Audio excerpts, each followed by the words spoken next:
bonsoir. Merci de votre fidélité à la TFM Soir d'Info. La suite avec nous ce soir, le coordonnateur des Forces Vives du Sénégal, 24, Monsieur Mamadou Mbodj. Bonsoir. Merci d'avoir accepté notre invitation. Avec nous également M. Senghane Senghor, coordonnateur de la rencontre africaine pour la défense des droits de l'homme, la RADDHO. Bonsoir M. Senghor. Bonsoir Chérif. Merci d'avoir accepté notre invitation. On va parler de l'actualité marquée par le démarrage des enquêtes, en tout cas des convocations de plusieurs personnes à la division des investigations criminelles en lien avec le rapport des fonds Covid-19. Mais on va parler également des autres sujets d'actualité, notamment la proposition de mise en accusation de l'ex-président Macky Sall, proposée par le député Guy Marius Sagna. D'abord sur cette question, êtes-vous favorable, M. Mamadou Mbodj, à la mise en accusation? Oui, du président Macky Sall.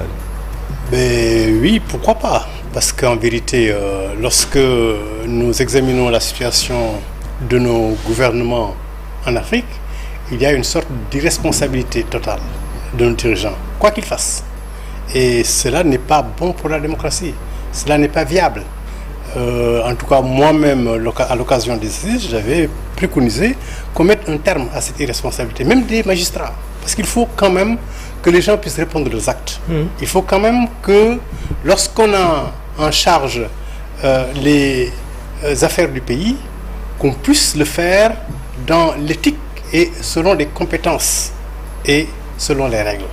Si, par extraordinaire, on en vient à poser des actes qui ne sont pas concordants, qui ne sont pas en congruence avec les lois, qui ne sont pas en congruence avec l'éthique, il est normal que l'on puisse vous poursuivre pour ces actes-là. Maintenant, il ne suffit pas de mettre en accusation, il faut apporter les éléments factuels qui permettent de montrer qu'il y a le mérite justement de faire cette mise en accusation et que le mis en cause évidemment a posé des actes délictuels ou criminels qui justement méritent justement qu'on puisse le poursuivre et le sanctionner. Pour le cas de M. Macky Sall, personne ne peut ignorer quand même qu'il y a eu à tout le moins, en tout cas nous en avons fait l'accusation à l'époque, des tentatives de coup d'État institutionnel. Lorsque l'on reporte les élections, lorsque l'on envisage un troisième mandat inconstitutionnel alors qu'on n'en a pas le droit, évidemment on foule aux pieds les lois du pays alors qu'on est censé les protéger. Si par également ailleurs on considère tout ce qui a été fait dans la violation des lois, dans l'exercice en tout cas d'un état de non-droit, si on considère en plus ce qu'on pourrait appeler les crimes économiques, bon, je crois que ça mérite d'être au moins fouillé pour qu'on puisse au moins décider que voilà ce qu'on doit entendre par haute trahison. Parce que ça aura au moins le mérite de dire voilà les actes qui posés doivent conduire à la mise en accusation pour haute trahison. Oui. Ça au moins ça on a le mérite. Maintenant, évidemment, tout cela c'est à voir parce que c'est vrai qu'il ne faut pas non plus harceler les anciens présidents au point qu'ils veuillent rester au pouvoir éternellement. Bon, il faut que tout soit bien étudié pour que si sanctions, il doit y en avoir, que ce soit des sanctions méritées. Oui, et en réalité, vous êtes l'un des premiers à avoir parlé même de trahison, parce que lorsque le président Macky Sall avait pris le décret abrogeant la convocation du collège électoral, vous aviez dit à l'époque qu'il devait être traduit devant, vous l'avez qualifié de parjure. Donc, au regard des faits, pour vous, rien que pour ça, il doit être poursuivi. Ah oui, il doit être poursuivi, oui. C'est votre dernier mot sur le sujet. Et y êtes-vous favorable, Senghane Senghor? Oui, Chérif, d'abord, le doyen a posé un peu le cadre général. Le principe aussi, c'est ça, c'est que chacun doit faire face à ses responsabilités. Par contre, je m'interroge sur les fondements que le député Guy Marius Sagna utilise. Oui. Parce que si la Constitution le pose comme principe, c'est parce que c'est possible, même s'il n'y a pas de loi qui organise, qui explique la chose. Oui. Deuxièmement, si le règlement intérieur de l'Assemblée lui permet de déposer une résolution, c'est possible, mais quand il veut passer par tout ce qui a été dénoncé ici en matière de gestion des fonds publics, du budget de l'État, pour atteindre le président Macky Sall, je me demande si cela est possible. Pour la simple et bonne raison que les finances de l'État ne sont pas confiées au président de la République. Mais sur le principe et au regard des faits, vous pensez qu'il y a de quoi poursuivre Macky Sall? Non, pour moi, c'est la procédure contraire qu'il fallait emprunter. Oui. Parce que le rapport, quand il est sorti, ça a été déposé sur la table du procureur général. Oui. Je viens de recevoir un communiqué du procureur du parquet financier qui effectivement confirme cela. Et donc, ce qui veut dire que la justice sera mise en branle. Il fallait mettre en branle la justice pour qu'on puisse savoir de la base en haut qu'est-ce qui s'est passé. Maintenant, peut-être, si ces enquêtes, si ces procédures nous conduisent au président Macky Sall, l'ancien président de la République du Sénégal, on peut comprendre. Mais mon problème, c'est le fait de commencer en haut par le président Macky Sall. Oui. Or, le président Macky Sall n'est pas le premier responsable en matière de finances publiques. Oui. Parce qu'il y a une loi organique sur les finances publiques inspirée de l'UMOA qui dit clairement dans ses articles 65-66 que le responsable principal et unique du budget de l'État, de tous les budgets, c'est le ministre des Finances.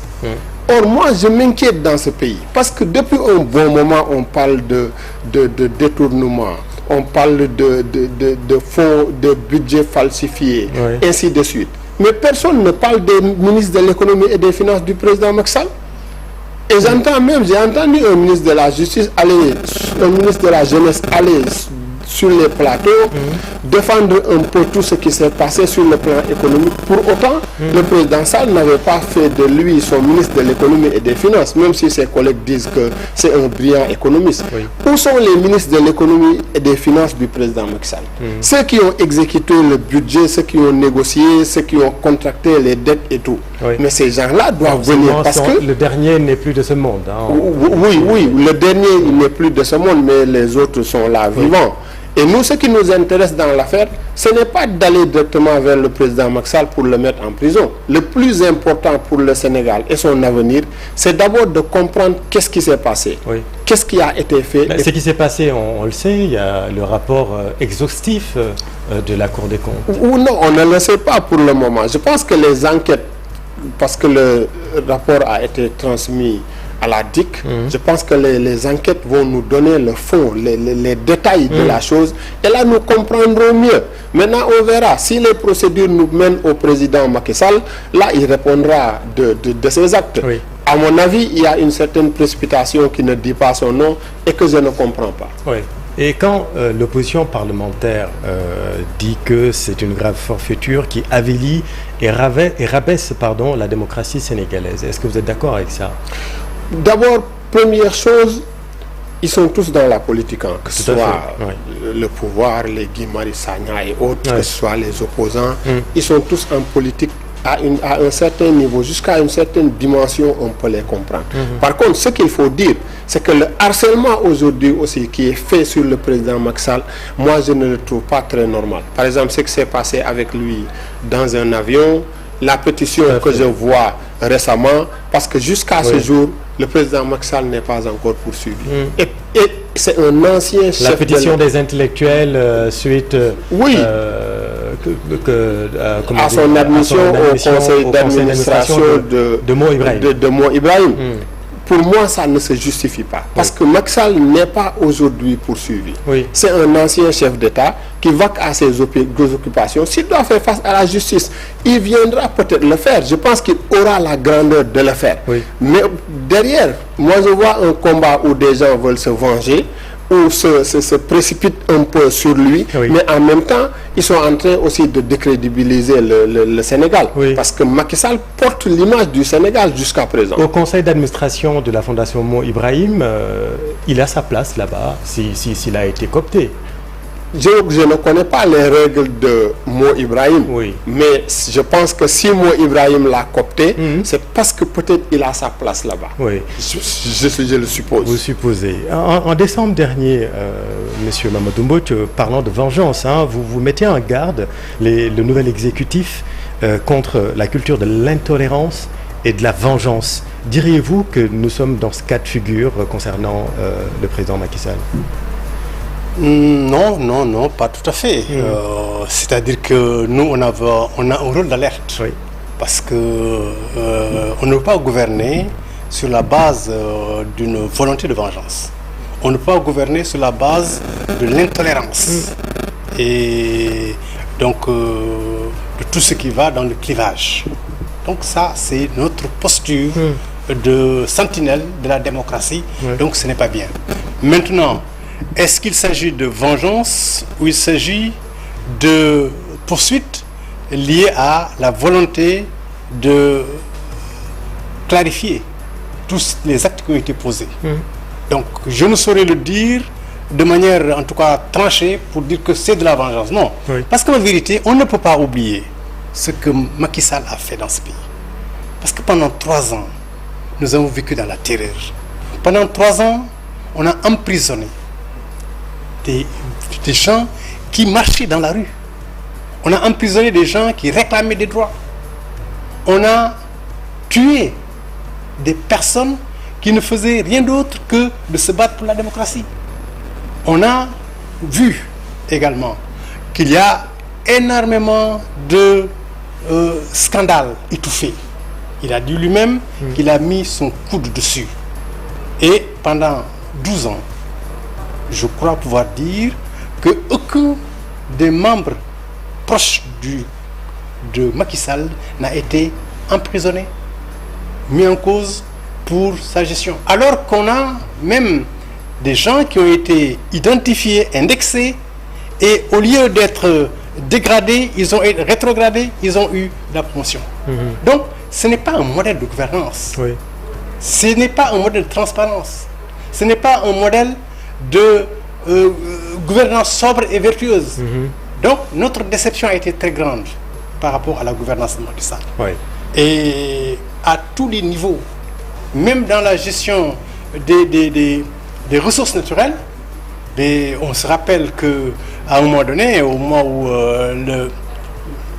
la convention avec Sonatel devait être reprise, Oui. évidemment, il a tout précipité en violant les lois. Donc, à partir de ce moment-là, je crois pouvoir dire qu'il est normal que les nouveaux gouvernants puissent évidemment chercher à mettre en lumière tout ce qui a été fait. Parce que s'ils ne le font pas, et s'ils leur venaient, eux, à vouloir faire la même chose, ce serait une grosse perte pour le pays. Oui. Donc, ce serait une sorte de disposition à la limite préventive pour qu'eux-mêmes ne soient pas appelés ou tentés à faire comme Macky Sall. Parce que si Macky Sall et tous ceux qui, évidemment, ont été complices de ces forfaitures sont sanctionnés, je crois pouvoir comprendre qu'eux qui sont là, ils vont faire attention en se disant « Ah, nous aussi, si on fait la même chose, on sera poursuivi. » Mais s'il n'est pas poursuivi, si ces gens ne sont pas poursuivis, évidemment, c'est comme on leur donnait le droit de faire comme eux. Or, ça, c'est inacceptable pour notre pays. Et pour étancher cette soif de justice, êtes-vous satisfait par la direction qui est prise aujourd'hui par le nouvel exécutif? Ben, il faut qu'on soit prudent. On n'est pas satisfait ou on observe. On dit il faut aller dans la bonne direction. Parce que la bonne direction. Est-ce qu'on prend la bonne direction justement? Oui, il y a une direction qui est là. Maintenant, il faut attendre de voir. Parce que Macky Sall a pris une bonne direction avec les biens mal acquis. Au départ, tout le monde a applaudi. Nous, on a pensé que même ce qu'on a appelé la chasse aux sorcières, il n'y en avait pas. Que l'inversion de la preuve là était une bonne chose. Nous, on a dit qu'il faut utiliser tous les moyens pour traquer ceux qui ont violé les lois. Ok, donc à partir de ce moment-là, lorsque à partir de certains moments on se rend compte qu'en vérité il n'y a qu'une personne qui était visée, on s'est senti floué. Donc, en l'occurrence Karim Wade. Donc on ne peut pas aujourd'hui dire ah on est satisfait. Non. il y a une direction à prendre, il faut la prendre dans le respect non seulement des droits de tous ceux qui sont mis en cause, parce que la loi, il faut la respecter. En respectant la présomption d'innocence, mais avec zéro tolérance, comme dit le chef du gouvernement. Absolument, il faut respecter les lois, il faut respecter les droits des individus, et il faut aller dans le sens indiqué par la justice. Et si, à terme, on se rend compte qu'effectivement, ce qu'ils ont dit correspond à ce qu'ils ont fait, ce qu'ils ont fait correspond à la loi, évidemment, on va applaudir. Mais pour le moment, on dit il nous faut la reddition des comptes, il nous faut rendre justice, il faut clarifier sur la base de la vérité, que la vérité doit être totalement exhibée. Mais c'est ça notre posture. Mais est-ce que la réussite de ce nouvel exécutif dépend uniquement de la reddition des comptes? Pas seulement. Pas seulement, la reddition des comptes est juste un aspect. Parce qu'en vérité, les attentes des populations, c'est pas seulement la reddition des comptes. Absolument. Il faut quand même que du point de vue de la gouvernance économique, la gouvernance sociale, qu'il y ait des actes qui vont dans le sens de satisfaire la demande sociale et les besoins des populations. Mais il faut que ceux qui ont pillé et que les faits soient établis, il faut que ces personnes rendent gorge jusqu'au dernier centime. Oui, ça c'est ce que nous avons demandé. Depuis le rapport Covid, nous demandons que la justice fasse son travail sur la question. Malheureusement, l'ancien régime n'a rien voulu entendre et avait classé un peu ces rapports-là. Donc c'est très bien que le nouveau régime le sorte et remette ces rapports-là à la justice. Mais il faut le faire aussi en respectant les lois, en respectant les droits de ces personnes-là. Parce que le Sénégal a ce problème. Nous n'avons pas une culture de reddition des comptes. Et ceux qui gèrent nos deniers doivent comprendre que si vous acceptez de gérer les deniers, vous devez forcément un jour rendre compte. Vous trouvez normal que des DAGE et autres acceptent de cautionner des 150 millions pour retrouver la liberté, pour ne pas aller dormir à Rebeuss? Ça c'est choquant, ça choque tout le monde. De même que tous ces grands espaces-là qui ont été donnés à des ministres, à des ceci, à des cela. Mais là aussi, on ne peut pas seulement mettre le doigt sur les politiques, parce que les politiques, c'est ce qui était avec le président Macky Sall ou autour de lui. Mais et les fonctionnaires qui ont fait ce travail-là? Parce que c'est ça en réalité. Si les fonctionnaires, vous pensez à qui? Je pense aux fonctionnaires des impôts, je pense à tous les autres fonctionnaires qui, tapis dans les régies financières et autres, ont pu contribuer d'une manière ou d'une autre à la réussite de ces actions-là.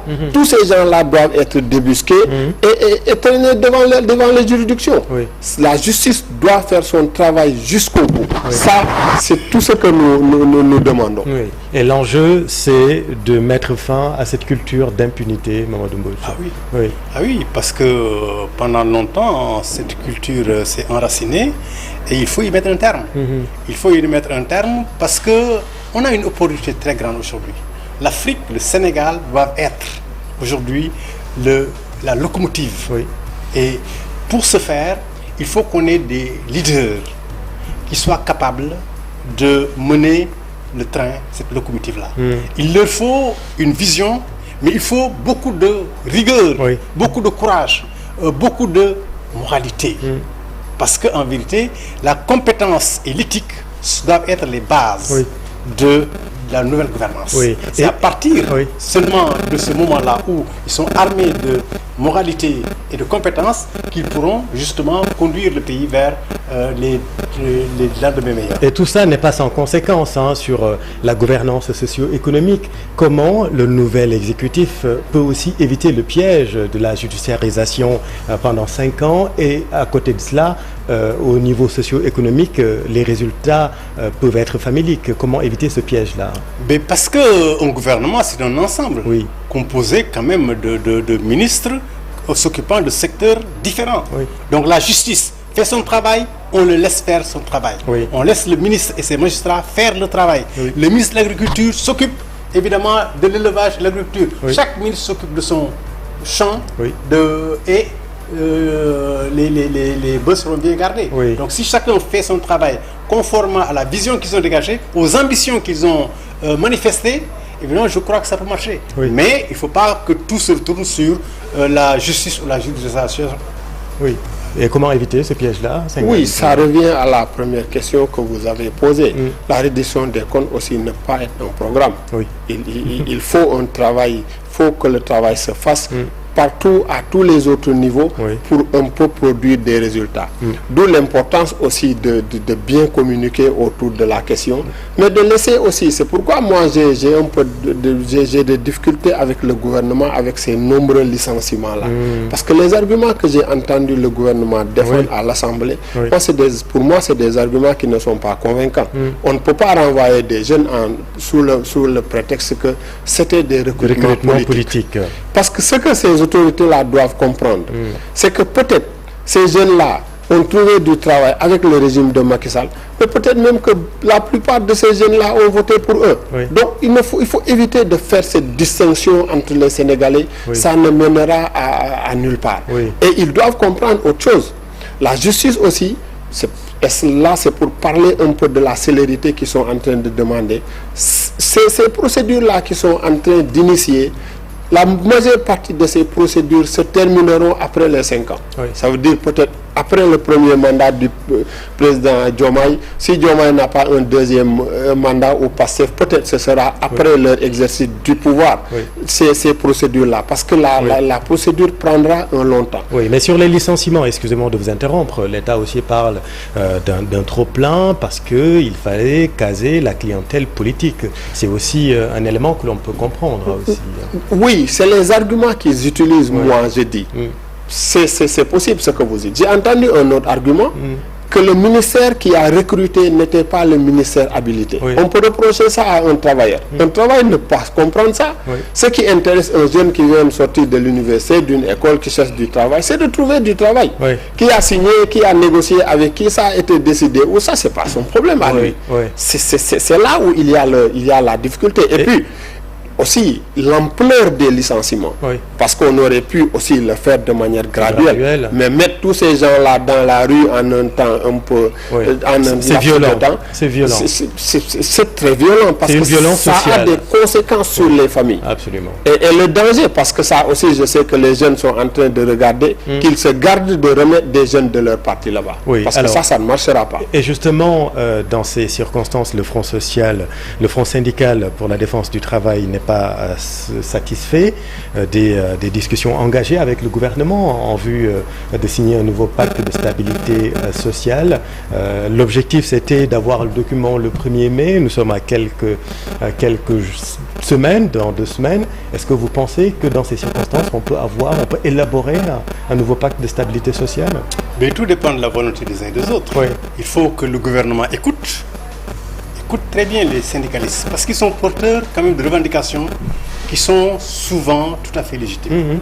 Ils sont porteurs de critiques qui peuvent faire avancer les choses. Ils sont porteurs de propositions qui peuvent permettre de trouver des solutions. Maintenant, il faut que les syndicalistes également comprennent qu'on est à un moment où il faut que les Sénégalais se réinventent. C'est-à-dire? Se réinventent, ça veut dire qu'on ne peut pas continuer de faire les mêmes choses qu'on a pu faire pendant 40 ans, 50 ans. C'est pas possible. Moi, je conseillerais aux syndicalistes de revoir même les modalités de revendication. Mais quand on licencie, quand on perd son travail, on n'a pas le temps de réfléchir Oui, bien sûr. C'est pourquoi j'ai commencé par dire il faut que le gouvernement écoute et entende les revendications. Parce qu'en vérité, l'essentiel lui revient des responsabilités pour qu'il y ait un pacte social, pour qu'il y ait une paix sociale. Parce qu'il faut d'abord savoir décliner la vérité, dire la vérité, qu'est-ce qui se passe, qu'est-ce qu'on peut faire à court, moyen et long terme, parce que ce sont des revendications légitimes. C'était l'objet de la rencontre avec les partenaires sociaux au Grand Théâtre avec le Premier ministre. Tout le monde veut tout de suite dans un contexte très difficile sur le plan il faut que financier. Les gens comprennent que de toutes les manières, la plus belle fille ne peut donner que ce qu'elle a. Donc à partir de ce moment-là, il faut quand même leur donner la possibilité de réussir leur mission. Et pour ce faire, il faut que chacun fasse des sacrifices. Que les syndicalistes comprennent que s'ils font un sacrifice pendant un mois, évidemment, les choses vont changer et qu'ils vont être satisfaits. Mais il faut que le gouvernement s'engage et donne l'exemple. Parce que lorsqu'on demande à les gens de faire des sacrifices, il faut commencer soi-même. par le faire. Est-ce que le gouvernement donne l'exemple actuellement? Il y a des éléments, mais comme quoi? Moi j'aurais je crois qu'ils sont en train de revoir toute la configuration des agences, etc. Ouais, ça fait plus d'un an. Mais il faut que, du point de vue de la gestion des fonds politiques, des fonds qu'on donne aux uns aux autres, peut-être même de le salaire, qu'ils fassent des sacrifices. Nous, on a fait des sacrifices, donc on vous demande... Tout ça a été annoncé et pour le moment, à la vérité, il faut dire que rien n'a été fait sur ce plan. Oui, sur ce plan, rien n'a été fait. Parce que moi, quand je vois le cortège du président Diomaye passer, j'ai l'impression de voir le cortège du président Macky Sall. Même pas le président, parce que le président, quand même, c'est le président de la République. Il faut un minimum de sécurité. Mais les autres annonces, à savoir la diminution des agences, la rationalisation, tout cela, des agences, pour le moment, je ne pense pas, je n'ai pas eu vent d'une suppression d'une quelconque agence. Et même la réduction de certains salaires. Parce qu'il y a des gros salaires normalement. Et sur ça non seulement ils doivent réduire, mais ils doivent communiquer. Ça va peut-être encourager les autres à aller vers des sacrifices, à se serrer un peu la ceinture en comprenant que les temps sont difficiles, il y a quelque chose à redresser. Mais surtout moi, le problème que j'ai avec le nouveau gouvernement, c'est je ne sens pas de flexibilité dans la discussion. Et cette flexibilité-là, elle est nécessaire. Mais je sens une certaine rigidité, un certain dirigisme en montrant aux gens que voilà la voie, c'est ici qu'il faut passer. Un certain dirigisme. Ça fait peur, ce mot-là. Ça fait peur. Oui, parce que le Premier ministre fait un peu peur aussi. Mais pourquoi il fait peur? Oui, parce que vous l'avez suivi à l'Assemblée, vous avez suivi ses sorties. Il y a une façon aussi de parler aux gens, à des responsables. Parce que c'est ça, il n'est pas venu éduquer les Sénégalais. Il n'est pas venu régler le problème du Sénégal. Il est venu régler certains problèmes du Sénégal pendant une certaine séquence. Vous le trouvez un peu brut de décoffrage, le Premier ministre? Il faudrait certainement qu'il fasse preuve de davantage de flexibilité, certainement, parce que, il a son caractère, mais ce que les gens attendent de lui, il faut qu'il l'écoute, il faut qu'il le comprenne. C'est-à-dire que quand les gens ont l'impression que vous voulez leur imposer, ça ne marchera pas. Donc, il faut que vous puissiez faire montre d'une certaine flexibilité pour qu'ils comprennent que vous faites un pas en leur direction et eux, ils font un pas vers votre direction. À partir de ce moment-là, c'est ça la négociation. Une négociation gagnant-gagnant. Chacun fait un pas vers l'autre. Mais si vous restez sur votre position, évidemment, ça risque de poser problème. Et nous lui conseillerons certainement de faire davantage preuve de flexibilité. De mettre un peu plus d'eau dans son bissap. Le 28 mai prochain, c'est le dialogue national, le dialogue politique. Quelles sont les urgences aujourd'hui qu'il faut mettre vraiment dans les termes de référence pour enjamber ces difficultés-là que nous connaissons? Oui, j'ai vu les termes de référence. Parce que c'est des termes de référence assez ambitieux et qui demandent aussi aux gens, aux organisations, aux partis politiques de contribuer. C'est quelque chose de très important. Mais aussi, j'ai vu qu'il y a... Par exemple, le vote des détenus, ça c'est une question que les organisations demandent depuis des années sans être écoutées. Je vois un peu aussi qu'ils demandent qu'on rediscute un peu du système politique en général, mais un peu de notre modèle que nous avons en matière électorale, donc apparemment, mais aussi du financement des partis politiques. Et ça, c'est un point important, même du nombre de partis. Et sur ces questions-là, il est important d'ouvrir les débats, d'écouter tout le monde et d'essayer d'avoir un consensus. Mais pour le président de la République, à mon avis, sa plus grande mission, c'est aujourd'hui de réconcilier les Sénégalais. Parce que le Sénégal est divisé en deux. C'est comme ça qu'il a pris le pays. Et c'est sur cette marche que nous sommes toujours. Les choses fonctionnent comme ça. Ces deux camps, l'un des camps ne veut rien voir de bon. L'autre camp aussi est tout le temps dans une posture un peu tirée. Ça ne peut pas continuer. Il est temps que ça cesse. Et ça peut cesser en même temps que les procédures judiciaires, en même temps que la reddition des comptes, parce que l'État, l'État doit fonctionner et les institutions doivent marcher, mais en même temps, ce dialogue-là, il est nécessaire. Le F24 a-t-il des inputs en vue du dialogue national, Mamadou Mbodj? Bon, pour le moment, on n'a pas reçu les TDR. Oui.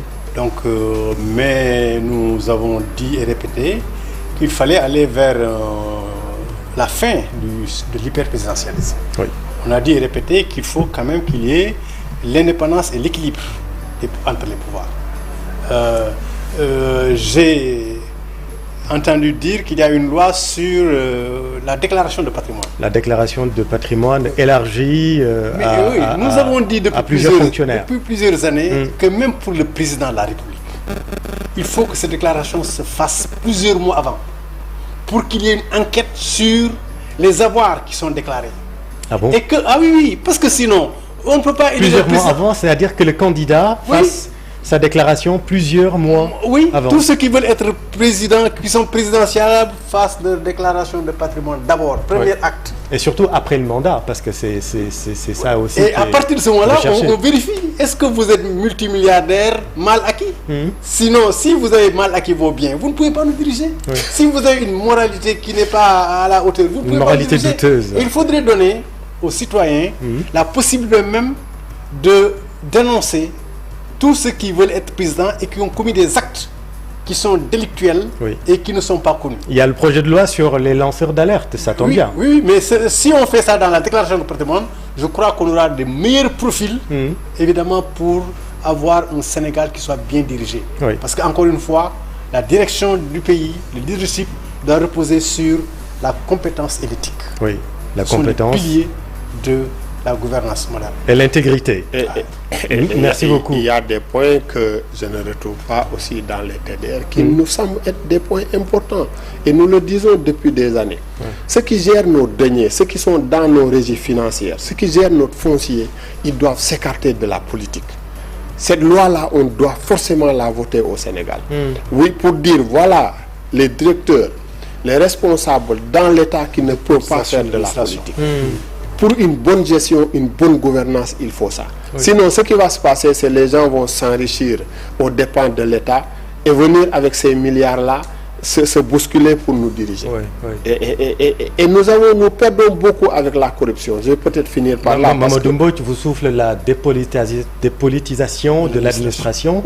Dans le même temps, celles et ceux qui nous gouvernent aujourd'hui viennent de l'administration. C'est justement, c'est pourquoi nous, puisque apparemment ce n'est pas prévu dans les TDR, c'est pourquoi cette voie-là aussi doit être ouverte. Parce que ça, ils doivent le savoir. Ça, ils doivent aussi aller dans ce sens-là. Même s'ils nous viennent des administrations, je ne sais pas si vous avez un peu vu le nombre d'inspecteurs d'impôts qui ont voulu être président de la République lors de la dernière présidentielle. Ça en dit long, il faut analyser ça et voir un peu pourquoi. Très bien. Vous allez partager les TDR avec votre ami Mamadou Mbodj? Oui. Merci beaucoup. Merci beaucoup, Mamadou Mbodj, coordonnateur des Forces Vives du Sénégal. Et merci à vous, Senghane Senghor, coordonnateur de la RADDHO. Merci à vous, chers téléspectateurs. Restez avec nous sur TFM, vous êtes au bon endroit.